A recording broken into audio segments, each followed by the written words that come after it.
ಇನ್ನೂವರೆಗೂ ಈ ಗ್ರೇವಿ ರೆಸಿಪಿನ ನೀವೇನಾದರೂ ಟ್ರೈ ಮಾಡಿಲ್ಲ ಅಂದರೆ ಖಂಡಿತವಾಗ್ಲೂ ಒಂದು ಸತಿ ಟ್ರೈ ಮಾಡಿ ಪದೇ ಪದೇ ಮಾಡ್ತೀರಾ. ಯಾಕಂದರೆ ಅಷ್ಟು ಸಖತ್ತಾಗಿ ಬರುತ್ತೆ. ಮಾಡೋದು ತುಂಬಾ ಸುಲಭ.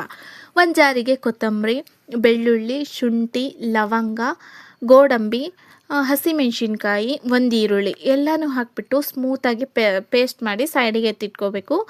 ಈ ಗ್ರೇವಿಗೆ ಮೇನ್ ನಮಗೆ ಗೋಡಂಬಿನೇ ಟೇಸ್ಟ್ ಕೊಡೋದು, ಹಾಗೆ ಗ್ರೇವಿ ಕೂಡ ಸ್ವಲ್ಪ ರಿಚ್ ಆಗಿ ಬರುತ್ತೆ. ಹಾಗಾಗಿ ಇದನ್ನು ಸ್ಮೂತಾಗಿ ಪೇಸ್ಟ್ ಮಾಡಿ ಸೈಡಿಗೆ ಎತ್ತಿಟ್ಕೊಂಡಾದ್ಮೇಲೆ ಒಂದು ಪ್ಯಾನ್ಗೆ ಆಯಿಲ್ ಹಾಕಿಬಿಟ್ಟು ಸಣ್ಣದಾಗಿ ಕಟ್ ಮಾಡಿರ್ತಕ್ಕಂಥ ಈರುಳ್ಳಿನ ಹಾಕಿ ಈರುಳ್ಳಿ ಎಲ್ಲ ಬಾಡಿಸ್ಕೊಂಡಾದ್ಮೇಲೆ ಇದಕ್ಕೆ ನಾವು ರುಬ್ಬಿ ಸೈಡಿಗೆ ಎತ್ತಿಟ್ವಲ್ಲ ಆ ಮಸಾಲೆನ ಹಾಕಿಬಿಟ್ಟು ಮಸಾಲೆನ ಹಸಿ ವಾಸನೆ ಹೋಗೋವರೆಗೂ ಚೆನ್ನಾಗಿ ಫ್ರೈ ಮಾಡಿ, ಮಸಾಲೆ ಇನ್ನೇನು ಆಯಿಲ್ ಬಿಟ್ಕೊತಿರುತ್ತಲ್ಲ ಆವಾಗ ಒಂದು ಟೊಮೆಟೊ, ಹಾಗೆ ರುಚಿಗೆ ತಕ್ಕಷ್ಟು ಉಪ್ಪು, ಒಂದೆರಡು ಸ್ಪೂನ್ ಧನಿಯಾ ಪೌಡ್ರು, ಒಂದು ಸ್ಪೂನು ಅಚ್ಕಾರದ ಪುಡಿ, ಇಷ್ಟೇ ನಾವು ಇದಕ್ಕೆ ಹಾಕಬೇಕಾಗಿರೋದು. ಜಾಸ್ತಿ ಮಸಾಲೆ, ಗರಂ ಮಸಾಲ ಅದು ಇದು ಏನು ಹಾಕೋದು ಬೇಡ.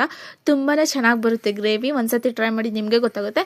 ಇದೆಲ್ಲ ಹಾಕಿದಾದ್ಮೇಲೆ ಆಯಿಲ್ ಸೈಡಿಗೆ ಬಿಟ್ಕೊತಿರುತ್ತಲ್ವ ಆವಾಗ ನಾವು ಮೊದಲೇ ಬೇಯಿಸಿಟ್ಟಿರ್ತಕ್ಕಂಥ ಚಿಕನ್ನ ಆ್ಯಡ್ ಮಾಡಿಬಿಟ್ಟು ಕುದೀತಿರುತ್ತಲ್ವ 1 ಕಪ್ಪಷ್ಟು ಮೊಸರನ್ನ ಹಾಕಿಬಿಟ್ಟು ಒಂದು 20 ನಿಮಿಷ ಲಿಡ್ನ ಕ್ಲೋಸ್ ಮಾಡಿ ಕುಕ್ ಮಾಡಿಬಿಟ್ರೆ ನಮ್ಮ ಹರಿಯಾಲಿ ಚಿಕನ್ ಗ್ರೇವಿ ರೆಸಿಪಿ ಮನೆಯಲ್ಲೇ ಸಖತ್ತಾಗಿ ಬರುತ್ತೆ. ಟೇಸ್ಟ್ ಮಾತ್ರ ನೀವು ಒಂದ್ಸತಿ ಟ್ರೈ ಮಾಡಿ ನಿಮಗೆ ಗೊತ್ತಾಗುತ್ತೆ.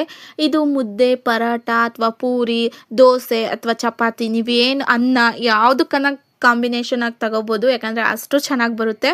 ಒಂದ್ಸತಿ ನೀವು ಟ್ರೈ ಮಾಡಿ ನಿಮಗೆ ಗೊತ್ತಾಗುತ್ತೆ. ನೋಡ್ತಾ ಇರ್ಬೋದು ನಮ್ಮ ಗ್ರೇವಿ ಎಷ್ಟು ಚೆನ್ನಾಗಿ ರೆಡಿ ಆಗಿಬಿಟ್ಟಿದೆ.